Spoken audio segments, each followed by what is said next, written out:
Yercaud boat house பக்கத்தில் கான்லாம் சூப்பராக விற்கிறாங்க. நாங்கள் ஒரு கான் பிக்கப் பண்ணி அதை வந்து சூடாக நெருப்பில் வாட்டி தர சொன்னோம். அவங்க லெமன்லாம் பிழிஞ்சு இப்போது சுட சுட நெருப்பில் வாட்டிகிட்டு இருக்காங்க. அதுதான் நீங்கள் பார்க்குறீங்க. உங்களுக்கு எத்தனை பேருக்கு நெருப்பில் சுட்ட கான் பிடிக்கும்?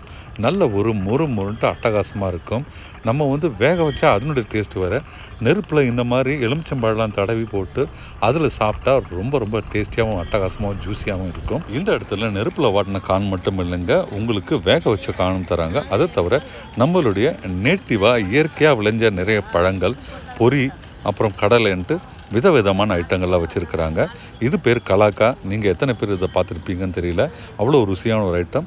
வேக வச்ச கான் நல்ல சூடாக அட்டகாசமாக இருந்ததுங்க. அது போல் இவங்க கொடுக்குற இந்த பச்சை வெற்கில் அருமையாக வேக வச்சு ரொம்ப ரொம்ப டேஸ்டியாக தராங்க. இங்கே வந்து இயற்கை விளையிற பழங்கள் எல்லாமே ரொம்ப சீப்பாக கிடைக்கிறதுனால விலையும் ரொம்ப அதிகம் இல்லைங்க. ஏற்காடு போனால் இதை ட்ரை பண்ணுங்கள்.